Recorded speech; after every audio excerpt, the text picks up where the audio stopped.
This would have to be like the worst feeling in the world.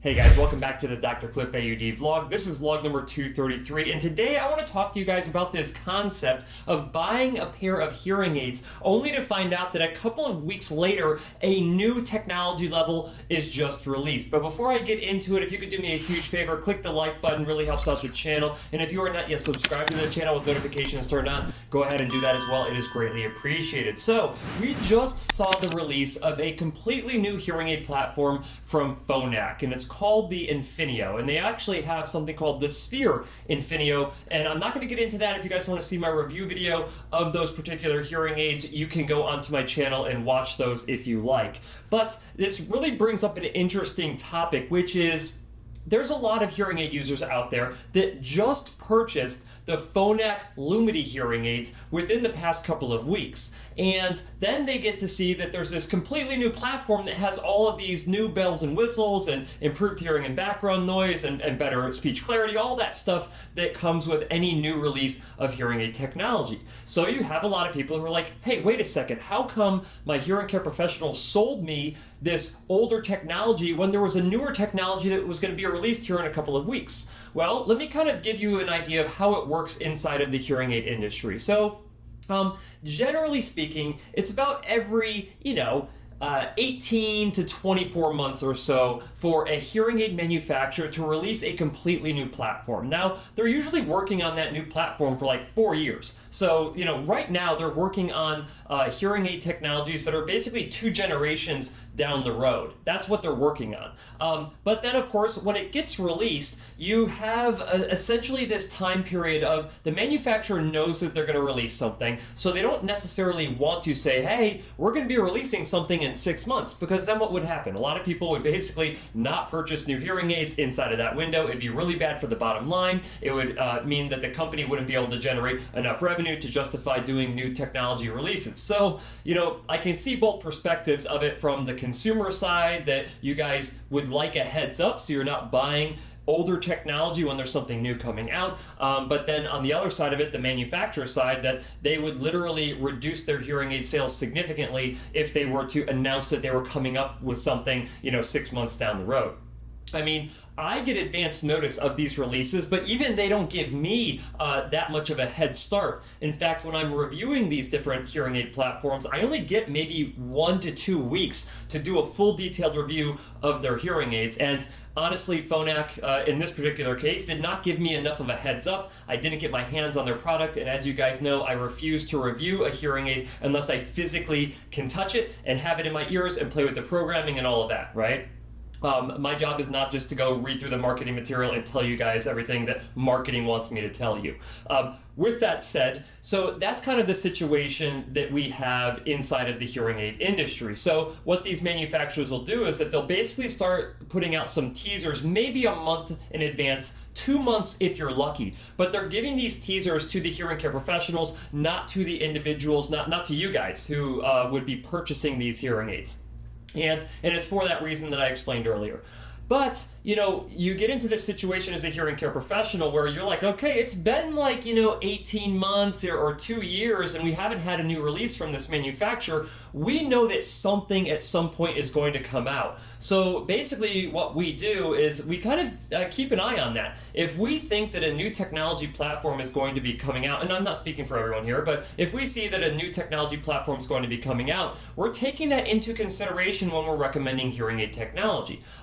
But, the hearing aids that we have to work with today, even before the new releases, are fantastic hearing aids.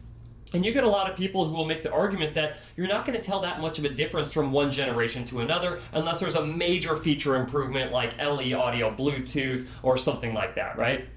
So we find ourselves in a situation where it's like, okay, we want to be recommending certain technologies that we know are appropriate for someone with hearing loss, but we're also worried that a new technology is going to come out and then that individual will be like, well, hold on, you just sold me these old hearing aids and I wanted the new hearing aids. So basically a lot of hearing care professionals will have a trial period is what they call them. I like to call it a fitting period. So you have a certain amount of time that you can actually take those hearing aids and return them back to the place that you purchased them from and then purchase a different set of hearing aids. So what will typically happen in my clinic is that if anyone had purchased new hearing aids from the previous generation and they are still inside of their 45-day best practice fitting window, we will actually reach out to them and say, hey, listen, you're still within your return window. Would you like to upgrade to the new hearing aid technology that was just released? Now, there's a good percentage of those people who are like, nope, I'm super happy with the hearing aids that I have. They do everything that I want. I'm hearing fantastic. I don't want to go through the hassle of having to switch things out and readjust things and all of that stuff. I'm happy with the devices I have. Let's just leave them alone.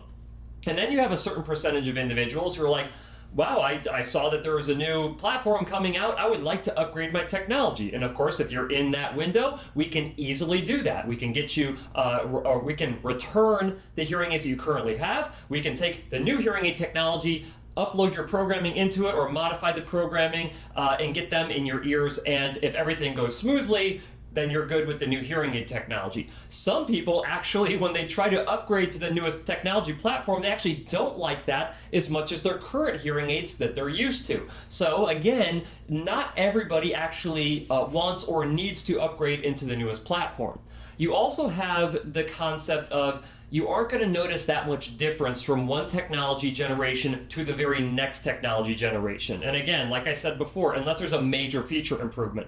So some people are like, listen, I'm not getting any perceived improvement, at least not a significant improvement with the newer technology. And oftentimes the newer technologies will cost more. So if the cost to benefit isn't there, then they're not going to upgrade. They're just going to go back to the technology level that they have. But here's the thing. I mean, I got in trouble because,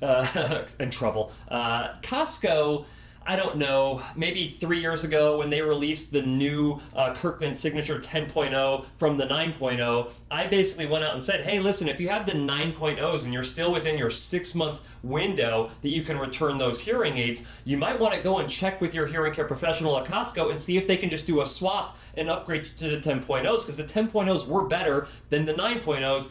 At the time, it turns out that they were a complete disaster, and I probably should get blamed for people upgrading from a good hearing aid, the 9.0, to a really bad hearing aid, the 10.0, but I digress. But the concept is that I feel like it is in your best interest as someone with hearing loss that if you have the right to return your devices, and it's different based on state, but if you have the right to return your hearing aids to get a credit on your account, and then you can apply that credit to a new hearing aid technology that was just released, then I feel like you should go ahead and do that, and at least give it a try, unless you're super happy and you're like, I'm not even worried about it. And every hearing care professional is different about this. A lot of places will be like, listen, if a new technology platform comes out, even if you just bought the previous technology level, we're not going to let you upgrade into that new tech level. But I have to say that most of the hearing care professionals that I know and that I work with in the Hearing Up Network would be happy to help you transition and upgrade into a newer technology level if you are still within your fitting window. But again, this is on a case-by-case basis, and there are state laws that kind of like encompass this as well. Not every state requires that their hearing care professionals to offer you a refund inside of a certain window. In fact, in Arizona, there's no mandate that we have to issue you guys a refund if you purchase hearing aids and want to return them. Once you purchase it, you own it, kind of thing. But then you have states like California to where inside of, I think, 30 days, if you are not happy whatsoever with your hearing aids or you want to return them for any reason, they have to give you a 100% refund on those hearing aids. You also have to consider that in certain states, if you try to do that swap from older generation to newer generation, they may actually charge you an additional fee to do that, because it does take more time and effort, especially if the platforms are completely different and you have to go in and really start from scratch and do the reprogramming. They will probably charge you more to do that, and in my opinion, that is justified, because the way that hearing care professionals make money is to spend time with you and charge you for that time, whether it's bundled or unbundled with the cost of the hearing aids. But here we have a new Phonak platform. If you're super happy with your Lumity devices, which I still think in certain cases I'm still going to be fitting people with Lumity hearing aids, even though the Infinio line from Phonak is out. The chances are we're going to be doing a decent amount of transition from people using the Lumity platform into the newer Infinio platform. But that's generally how it works. So if you guys have any further questions on this, please let me know down in the comment section. And if your hearing care professional has a particular policy on this that you want to get my opinion on, of course, I am not afraid to issue my opinion on this particular situation. But again, if you guys like this video, do me a huge favor, click the like button. Really helps out the channel. And as always, I'll see you next week.